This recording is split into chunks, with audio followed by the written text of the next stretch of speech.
Success संगम में आपका स्वागत है। मैं यहाँ पे करवाता हूँ दृष्टि द विजन बिहार 67वीं बीपीएससी प्रारंभिक परीक्षा को ध्यान में रखते हुए यह टेस्ट सीरीज आपको कराई जा रही है। टेस्ट संख्या यह 3 है। इसके पहले जो वीडियो दिया गया है उसमें प्रश्न संख्या 1 से लेकर के प्रश्न 30 तक का सॉल्यूशन करा दिया गया है। चलिए अब स्टार्ट करते हैं 30 के बाद से। यह देखिए आपका टेस्ट कोड 2103 है। 2103 ये टेस्ट कोड हुआ और क्वेश्चन बुकलेट सीरीज सी है। चलिए स्टार्ट करते हैं। क्वेश्चन नंबर 31, निम्नलिखित में से किस रीट का अर्थ प्राधिकृत या वारंट द्वारा है? प्राधिकृत या वारंट, तो इसका आंसर होगा अधिकार परीक्षा, परमादेश, बंदी, प्रत्यक्षीकरण या उत्प्रेषण। तो इसका आंसर होगा अधिकार परीक्षा। वारंट जो जारी किया जाता है इसका अर्थ क्या होता है? अधिकार परीक्षा। ठीक है, अब इसके विस्तार से समझिए। देखिए, रीट के निम्नलिखित प्रकार हैं। बंदी प्रत्यक्षीकरण। बंदी प्रत्यक्षीकरण का अर्थ क्या होता है? को प्रस्तुत किया जाए। को प्रस्तुत किया जाए, ये हो गया बंदी प्रत्यक्षीकरण का अर्थ। परमादेश का अर्थ होता है हम आदेश देते हैं। प्रतिषेध का अर्थ होता है रोकना। अधिकार परीक्षा का अर्थ होता है प्राधिकृत या वारंट के द्वारा। तो आपका आंसर अधिकार परीक्षा यानी कि वारंट के द्वारा की बात की गई थी, तो अधिकार परीक्षा उसका होगा। उत्प्रेषण का अर्थ होता है प्रमाणित होना या सूचना देना। तो इसे आप स्क्रीनशॉट ले लीजिए और इसे आप ध्यान में रखिए, यहाँ से एक प्रश्न बनने की संभावना रहती है। ठीक है, तो कभी भी को प्रस्तुत किया जाए का अर्थ देगा तो बंदी प्रत्यक्षीकरण हम आदेश देते हैं ऐसा अर्थ मिले तो परमादेश, प्रतिषेध यानी रोकना। अधिकार परीक्षा तो प्राधिकृत या वारंट के द्वारा। उत्प्रेषण तो प्रमाणित होना या सूचना देना। क्वेश्चन नंबर 32 देखिए, भारतीय संविधान में कौन सा अनुच्छेद या अनुसूची स्वायत्त जिला परिषदों से संबंधित है? स्वायत्त जिला परिषद ये 6ठी अनुसूची में है। स्वायत्त जिला परिषद याद रखिए। नेक्स्ट क्वेश्चन है 33, किसकी अनुशंसा पर धन विधेयक लोकसभा में पेश किया जाता है? धन विधेयक लोकसभा में पेश किया जाता है किसकी अनुशंसा पर? तो सबसे पहले ये सहमति लेनी पड़ती है, अनुमति लेनी पड़ती है राष्ट्रपति के द्वारा। तो राष्ट्रपति की अनुशंसा पर पेश किया जाता है लोकसभा में। 34 देखिए, संसद के संयुक्त बैठक के संदर्भ में निम्नलिखित कथनों में से कौन सा सही है? ऑप्शन ए में दे रहा है संसद के दोनों सदनों की संयुक्त बैठक का प्रावधान संविधान के अनुच्छेद 108 में है। ये तो सही है, 108 में है। फिर बी देखिए, संयुक्त बैठक राष्ट्रपति द्वारा बुलाई जाती है। संयुक्त बैठक का जो आह्वान करता है वो कौन करता है? राष्ट्रपति द्वारा बुलाई जाती है। इस सत्र का पीठासीन अधिकारी लोकसभा का अध्यक्ष होता है और ये संयुक्त बैठक की अध्यक्षता कौन करता है? लोकसभा अध्यक्ष। ये भी सही है। संयुक्त बैठक का कोरम दोनों सदनों की कुल सदस्य संख्या का 1/10 भाग होता है। हाँ, 1/10 भाग होता है, ये भी सही है। कोरम की पूर्ति 1/10, तो इसलिए इसका आंसर क्या हो गया? ई। 35 देखिए, निम्नलिखित में से किसका उल्लेख संसद के नियम प्रक्रिया में नहीं किया गया है? किसका उल्लेख नियम प्रक्रिया में नहीं किया गया है? किसकी नियम प्रक्रिया में? तो संसद की नियम प्रक्रिया में उल्लेख नहीं है। प्रश्नकाल, शून्यकाल, कंगारू कटौती, मूल प्रस्ताव, तो ये शून्यकाल का नियम प्रक्रिया में उल्लेख नहीं है। ठीक है, याद रखें, शून्यकाल का नियम प्रक्रिया, संसद के नियम प्रक्रिया में उल्लेख नहीं है। देखिए, प्रश्नकाल क्या होता है? लोकसभा की बैठक का पहला घंटा, लोकसभा बैठक की पहला घंटा प्रश्नों के लिए होता है, यह प्रश्नकाल कहलाता है। ठीक है, लोकसभा की बैठक का पहला घंटा प्रश्नों के लिए होता है, यह क्या कहलाता है? प्रश्नकाल कहलाता है। शून्यकाल क्या होता है? यह बिना किसी पूर्व सूचना के किसी मामले पर प्रश्न उठाने के लिए संसद के सदस्यों के लिए एक अनौपचारिक उपकरण है। इसका नियम प्रक्रिया में उल्लेख नहीं है। शून्यकाल का नियम प्रक्रिया में उल्लेख नहीं है। यह बिना किसी पूर्व सूचना के किसी भी मामले पर प्रश्न उठाने के लिए संसद के सदस्यों के लिए एक अनौपचारिक उपकरण है। ये औपचारिक नहीं है, एक अनौपचारिक उपकरण है जिसका उल्लेख संसद के नियम प्रक्रिया में नहीं है। तो ये शून्यकाल का को याद ध्यान में रखिए। अगला है मूल प्रस्ताव, समझिए।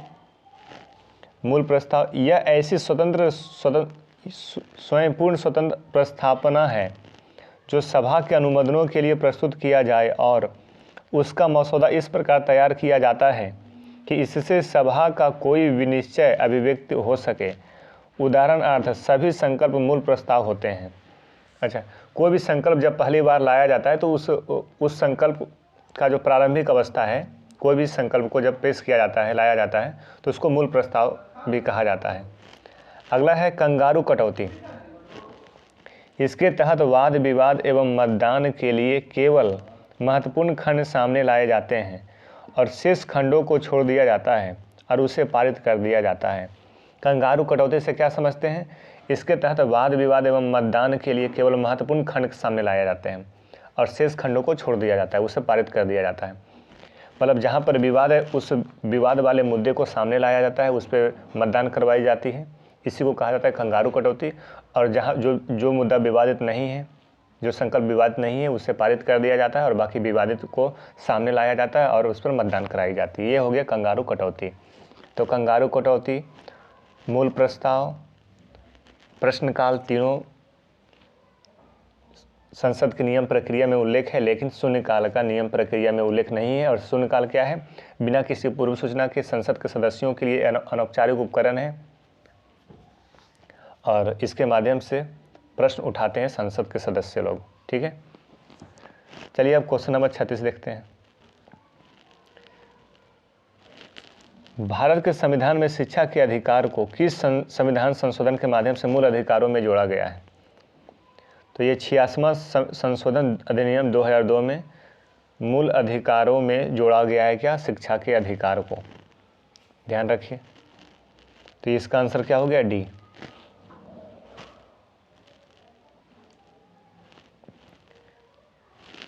अनुच्छेद 21A में घोषणा की गई है कि राज्य 6 से 14 वर्ष की आयु के सभी बच्चों को निःशुल्क एवं अनिवार्य शिक्षा उपलब्ध कराएगा। किस अनुच्छेद में है? 21 के ए में है। ये 86वां संविधान संशोधन 2002 में हुआ था, इसके माध्यम से जोड़ा गया था 21A और इसमें कहा गया था 6 से 14 वर्ष की आयु के सभी बच्चों के लिए निःशुल्क एवं अनिवार्य शिक्षा उपलब्ध कराया जाएगा। इस प्रकार यह व्यवस्था केवल आवश्यक शिक्षा के एक मूल अधिकार के अंतर्गत है, न कि उच्च एवं व्यावसायिक शिक्षा के संदर्भ में। ये आवश्यक शिक्षा के लिए है। आगे देखिए, 86वां संवैधानिक संशोधन अधिनियम 2002 के माध्यम से इस अधिकार को जोड़ा गया था। यह संशोधन देश में सर्व शिक्षा के लक्ष्य में एक मील का पत्थर साबित हुआ है। क्वेश्चन नंबर अब 37 देखते हैं। संविधान का निम्नलिखित में से कौन सा अनुच्छेद राष्ट्रपति को अध्यादेश लाने की शक्ति प्रदान करता है? राष्ट्रपति अध्यादेश लाता है 1, 2, 3, अनुच्छेद 123। याद रखिए, अध्यादेश लाने की शक्ति अनुच्छेद 123। नेक्स्ट क्वेश्चन है 38, प्रश्न संख्या 38 देखिए। संविधान के किस अनुच्छेद में उल्लेख किया गया है कि राष्ट्रपति की सहायता एवं परामर्श के लिए प्रधानमंत्री की अध्यक्षता वाली मंत्रिपरिषद होगी? ठीक है, तो ये किस अनुच्छेद में बात की गई है? तो अनुच्छेद 74 याद रखिए। क्वेश्चन नंबर 39, निम्नलिखित में से कौन सा निकाय आंग्ल भारतीय समुदाय के लिए संवैधानिक एवं अन्य कानूनी संरक्षोपाय से संबंधित मामलों की जांच करता है और राष्ट्रपति को इसकी रिपोर्ट प्रस्तुत करता है? 39, तो 39 का हो जाएगा राष्ट्रीय अनुसूचित जाति आयोग।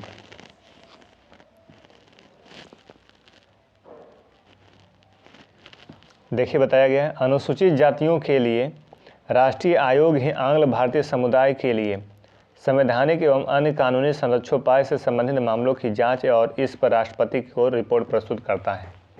ठीक है, क्वेश्चन नंबर 40 देखिए।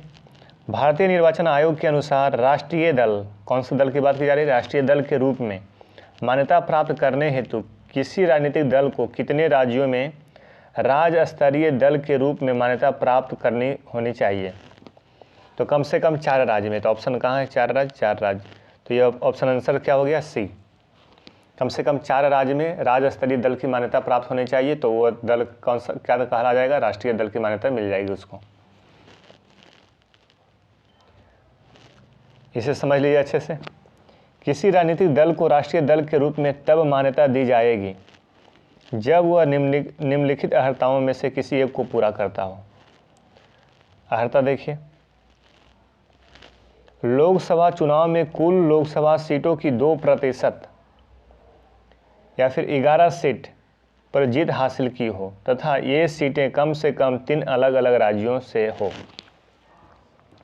पहला कंडीशन क्या है कि लोकसभा सीटों का 2% सीट जीता हो, यानी कि 11 सीट पर जीत हासिल की हो, और ये जो 11 सीट होना चाहिए किसी 1-2 राज्य से नहीं, कम से कम 3 अलग अलग राज्य से जीता होना चाहिए, कुल मिला के 11 सीट। पहला कंडीशन ये। दूसरा, लोकसभा या राज्य के विधानसभाओं चुनावों में 4 अलग अलग राज्यों में कुल वैध मतों का 6% मत प्राप्त हो तथा इसके अतिरिक्त 4 लोकसभा सीटों पर जीत दर्ज करें, तो राष्ट्रीय दल कहला जाएगा, राष्ट्रीय दल की मान्यता प्राप्त हो जाएगी। दूसरा कंडीशन क्या है कि 4 अलग अलग राज्य में कुल वैध मतों का 6% प्राप्त होना चाहिए, मत उसको 4 अलग अलग राज्य में कुल वैध मतों का 6% प्राप्त होना चाहिए, और इसके अलावा 4 लोकसभा सीट पर जीत हासिल होना चाहिए। 6% वैध मतों का 6% प्लस 4 लोकसभा सीट, ठीक है, और जो 6% मत प्राप्त किया गया वो 4 अलग अलग राज्यों में ये वैध मतों का होना चाहिए। दूसरा कंडीशन हो गया। तीसरा क्या कंडीशन है, यदि कोई दल 4 या इससे अधिक राज्यों में राज्य स्तरीय दल के रूप में मान्यता प्राप्त करे। इनमें से एक कंडीशन क्या बताया जा रहा है कि 4 अलग अलग राज्यों में राज्य स्तरीय दल की मान्यता प्राप्त हो, राज्य स्तरीय दल की मान्यता प्राप्त हो 4 अलग अलग राज्यों में, तो वह दल क्या कहला जाएगा, राष्ट्रीय दल कहला जाएगा, राष्ट्रीय दल के रूप में मान्यता उसे मिल जाएगी। तो यहाँ से क्वेश्चन बनने की संभावना रहती है, इसलिए इसे आप ध्यान में रखिए, इसका आप स्क्रीनशॉट ले लीजिए।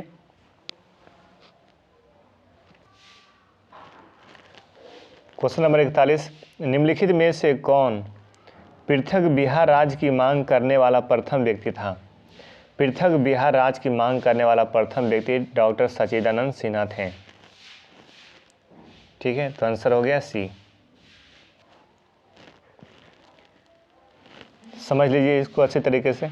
डॉक्टर सच्चिदानंद सिन्हा ने पहली बार 1889 में एक राजनीतिक इकाई के रूप में बिहार को एक अलग राज्य के रूप में स्थापना करने की आवाज़ उठाई थी। सबसे पहले बार सच्चिदानंद सिन्हा 1889 में, ये बिहार बंगाल से मिला था ना, बिहार बंगाल उड़ीसा सारा एक था,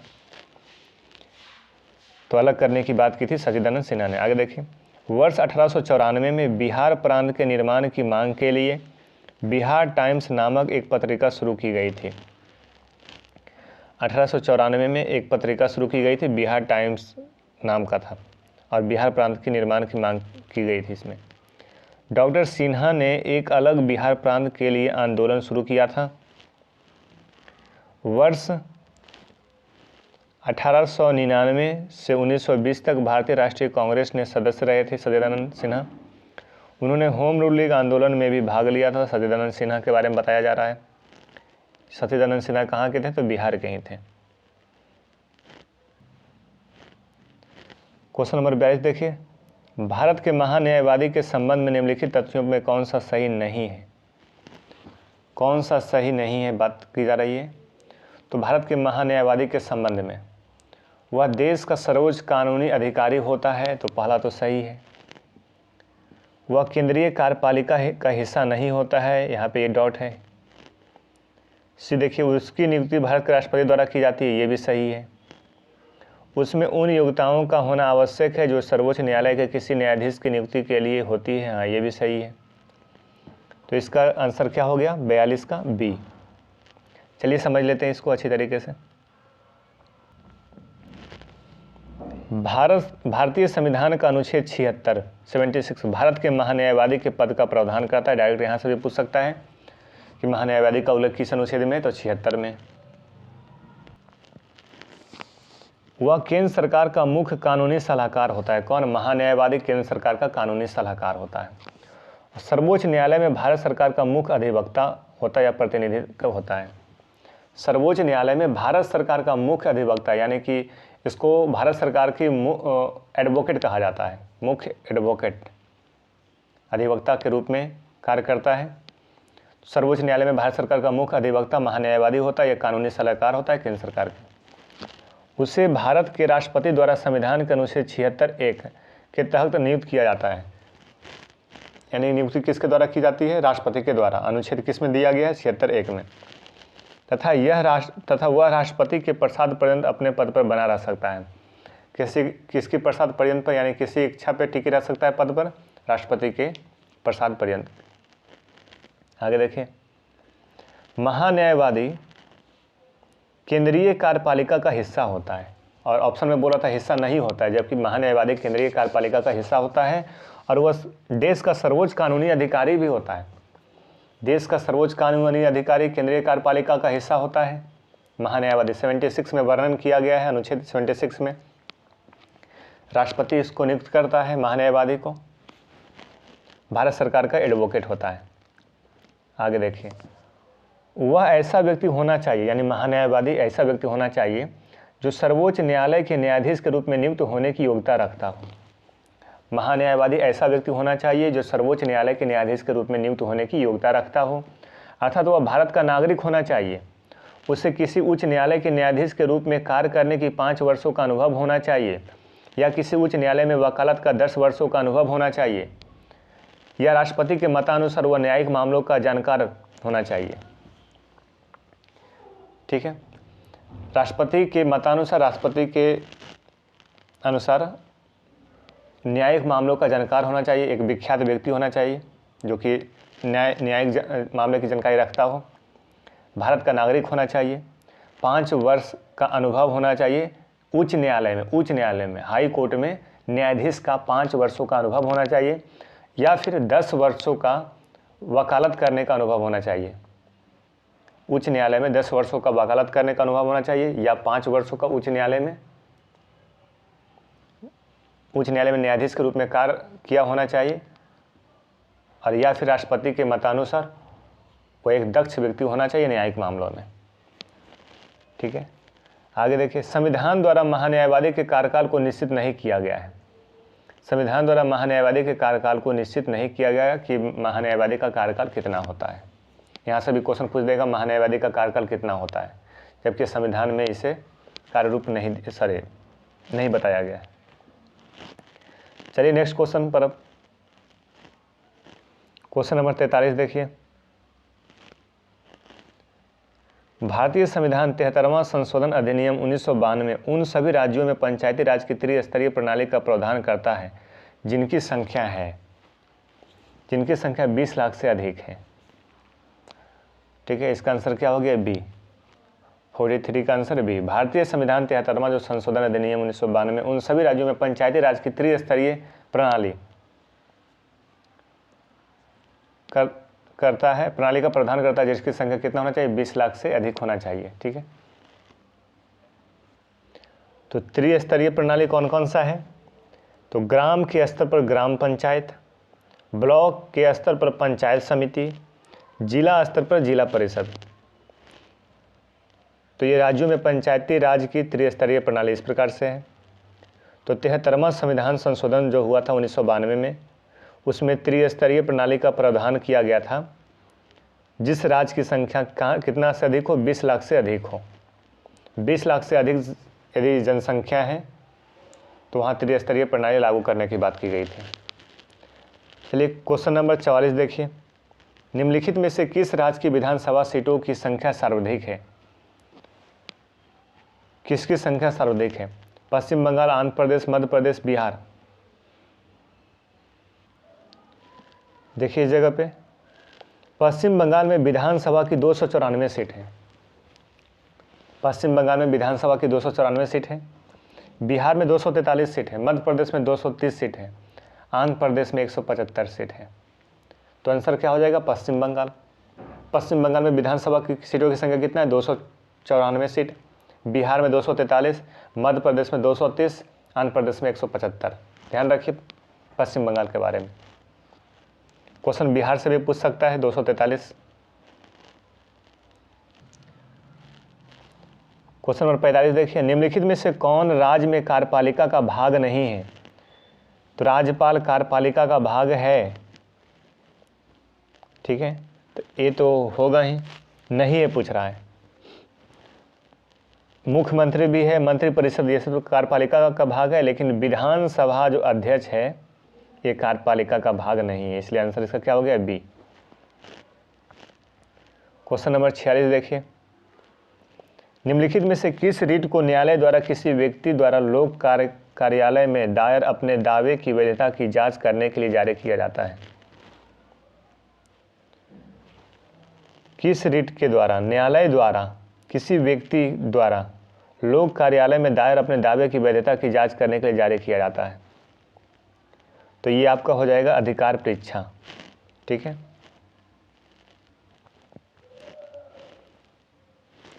सर्वोच्च न्यायालय अनुच्छेद 32 के तहत और उच्च न्यायालय 226 के तहत 5 प्रकार की रिट जारी कर सकते हैं।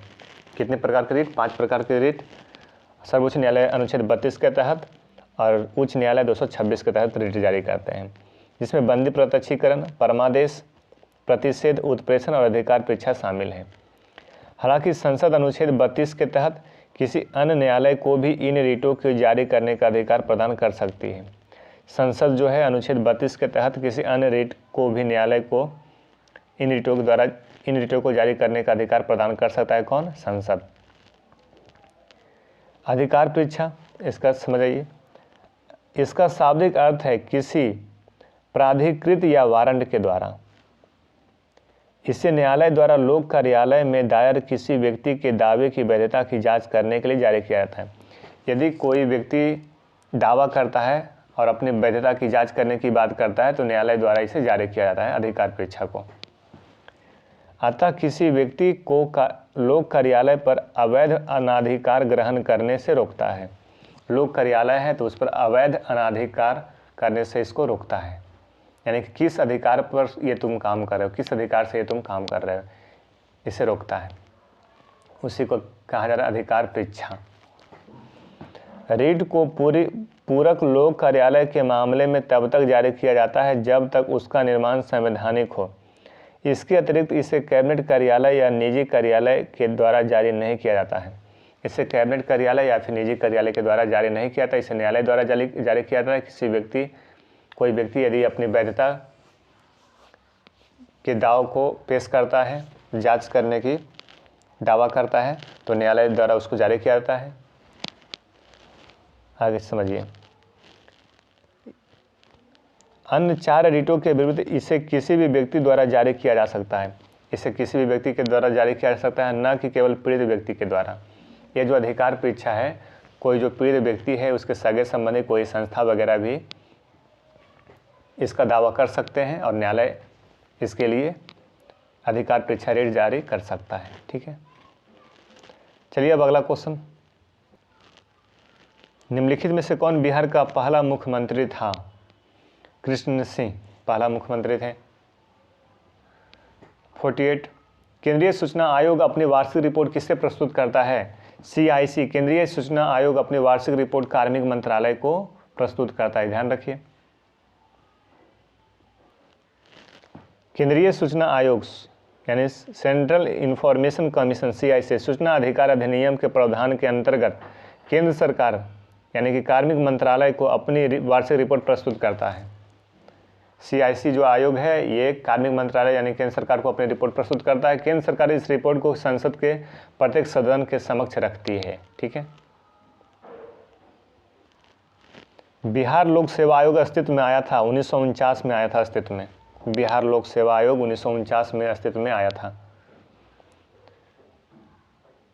निम्नलिखित गणमान्य पद धारकों में से कौन वरीयता क्रम में सर्वोच्च स्थान पर है?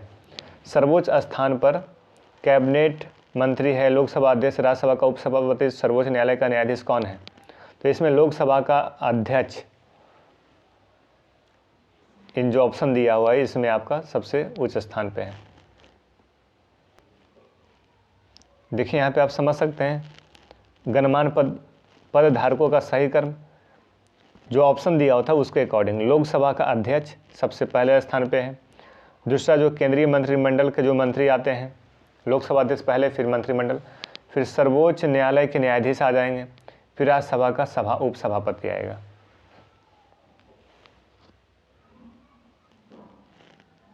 बिहार विधानसभा में अनुसूचित जातियों के लिए कितनी सीटें आरक्षित की गई है?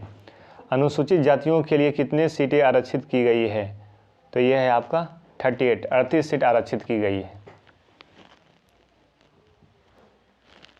देखिए बिहार विधानसभा में अनुसूचित जातियों के लिए 38 सीटें आरक्षित है, जबकि अनुसूचित जनजाति के लिए 2 सीटें, जनजाति के लिए 2 सीटें और अनुसूचित जातियों के लिए 38 सीटें, कुल मिलाकर आपका 40 सीटें यहाँ पे आरक्षित हैं। फिर यहाँ पर देखिए वर्तमान में बिहार में कुल सीटों की संख्या कितना है विधानसभा में? 243। 242 सीटों के लिए सदस्यों का प्रत्यक्ष निर्वाचन राज्य चुनाव के माध्यम से किया जाता है, जबकि एंग्लो इंडियन समुदाय के एक सदस्य को राज्यपाल द्वारा मनोनीत किया जाता है। तो बिहार में एंग्लो इंडियन कितने सदस्य होते हैं? तो एक सदस्य को कौन नियुक्त करता है? राज्यपाल नियुक्त करता है। चुनाव कितने पर होता है? 242 सीटों पर। यह प्रत्यक्ष निर्वाचन राज्य के चुनाव के माध्यम से कराया जाता है। अनुसूचित जाति का आरक्षित कितने सीट हैं? तो 38। 2 सीट किसकी है? तो अनुसूचित जनजाति का। कुल मिला के 38 और 2 40 और 1 सीट आपका एंग्लो इंडियन समुदाय का हो गया। चलिए आपका बना सकता है कि अनुसूचित जातियों के लिए 38 सीटें, अनुसूचित जनजातियों के लिए 2 सीटें आरक्षित है और एक जो सीट है वो एंग्लो इंडियन के लिए है, राज्यपाल के द्वारा मनोनीत किया जाता है। 242 पर चुनाव होता है, टोटल 243 सीट है।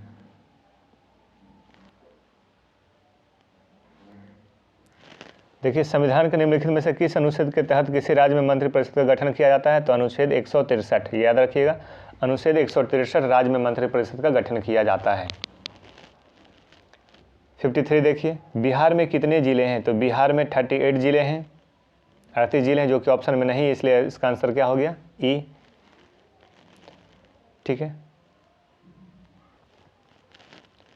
बिहार राज्य में 9 प्रभाग हैं और 38 जिला हैं। 9 प्रभाग हैं, 38 जिला हैं। बिहार के प्रत्येक जिले को उप प्रभागों की संख्या 101 है। उप प्रभाग की संख्या कितना? 101 है और ब्लॉकों की संख्या 534 ब्लॉक है। बिहार में ब्लॉकों की संख्या 534, उप प्रभागों की संख्या 101, जिला की संख्या 38 और प्रभाग की संख्या 9 प्रभाग है। ठीक है। प्रभाग कहने का अर्थ डिवीजन, 9 डिवीजन है। चलिए next question, question number 54। Rajya Sabha के संबंध में निम्नलिखित कथनों में से कौन सा सही है? इसे पहली बार 1952 में गठित किया गया था, सही है। राज्यसभा के सदस्य 6 वर्षों के लिए निर्वाचित किए जाते हैं, ये भी सही है।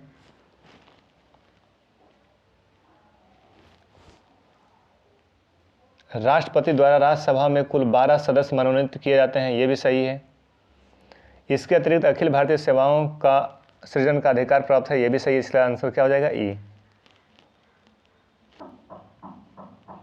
देखिए यहाँ पर राज्यसभा संसद का दूसरा अंग है, जिसकी स्थापना हमें 1918 के मॉन्टेग्यू चेम्सफोर्ड सुधार से मिलता है। यानी कि इसका जो मूल है 1918 के मॉन्टेग्यू चेम्सफोर्ड सुधार में ही इसका देखा जा रहा था। 3 अप्रैल 1952 को इसकी पहली बार गठन किया गया था। 3 अप्रैल 1952 को गठित किया गया था। संविधान के अनुच्छेद 80 में राज्यसभा सदस्यों की अधिकतम संख्या 250 निर्धारित की गई थी।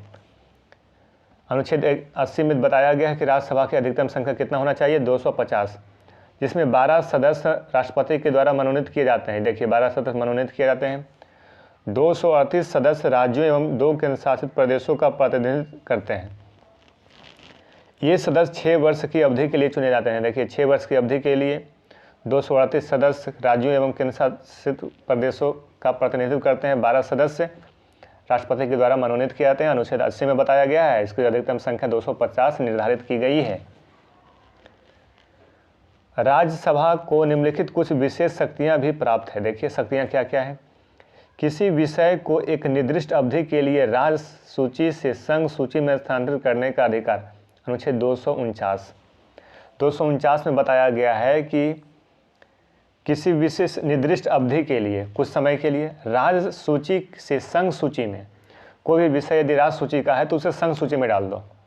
स्थानांतरित करने का अधिकार है अनुच्छेद 249 में राज्यसभा के पास। ठीक है। इसके अतिरिक्त अखिल भारतीय सेवा के सृजन का अधिकार है 312 में अखिल भारतीय सेवा का जिक्र है और इसका सृजन का अधिकार राज्यसभा के पास है। लोकसभा भंग होने पर एक सीमित अवधि के लिए आपातकाल घोषणा करने का अधिकार है 352 में बताया गया है कि लोकसभा आपातकाल की बात की गई है 352 में, और ये जो शक्ति है राज्यसभा के पास भी है। यदि लोकसभा उस समय कार्य नहीं कर रहा हो, लोकसभा उस समय भंग हो चुका हो, तो इस स्थिति में राज्यसभा ये भूमिका निभा सकता है कि आपातकाल की घोषणा कर सकता है। ठीक है। चलिए अब नेक्स्ट क्वेश्चन के पास। बिहार राज्य में ग्राम कचहरी का गठन कितनी अवधि के लिए किया जाता है? ग्राम कचहरी का गठन कितनी अवधि के लिए किया जाता है? तो 5 वर्ष के लिए ग्राम कचहरी का गठन किया जाता है। ग्राम सभा, ग्राम कचहरी सारा 5 वर्ष के लिए। ठीक है। 56 देखिए, बिहार विधान परिषद में कुल कितने सीटें हैं? बिहार विधानसभा में कुल कितने सीटें हैं? 56। तो ये 75 सीटें हैं विधानसभा में, सॉरी विधानसभा नहीं, विधान परिषद में। विधानसभा में 243 सीटें हैं ना, विधान परिषद में कुल कितने सीटें हैं? तो 75 सीटें, जिसका आंसर 75 हो गया। 57 देखिए, किस संविधान संशोधन ने केंद्र शासित प्रदेश दिल्ली को एक विशेष राज्य का दर्जा प्रदान किया है? कौन सा संविधान संशोधन हुआ था कि दिल्ली को केंद्र शासित प्रदेश बना दिया गया? तो ये 69वां संविधान संशोधन अधिनियम के द्वारा दिल्ली को केंद्र शासित राज्य का दर्जा मिला था। और यह संशोधन कब हुआ था 69 वाला? तो 1991 में हुआ था, 1991 में। निम्नलिखित में से कौन सा अनुच्छेद उल्लेख करता है कि प्रत्येक राज्य के लिए एक राज्यपाल होगा? प्रत्येक राज्य के लिए एक राज्यपाल होगा, अनुच्छेद 153 में बात की गई है, प्रत्येक राज्य के लिए एक राज्यपाल होगा। 59 देखिए, बिहार से नवगठित राज्य झारखंड में कितने जिलों को स्थानांतरित किया गया था? तो यहाँ पे 18 जिलों को स्थानांतरित किया गया था। जब झारखंड राज्य बना था उस समय झारखंड की तरफ कितने जिले गए थे? तो 18। मगध प्रमंडल का मुख्यालय कहाँ है? मगध प्रमंडल का मुख्यालय, तो ये आपका गया में, आंसर इसका डी हो गया। मगध प्रमंडल का मुख्यालय कहाँ? गया में। बिहार दिवस मनाया जाता है, बिहार दिवस कब मनाया जाता है? तो ये आपको 22 मार्च को मनाया जाता है बिहार दिवस।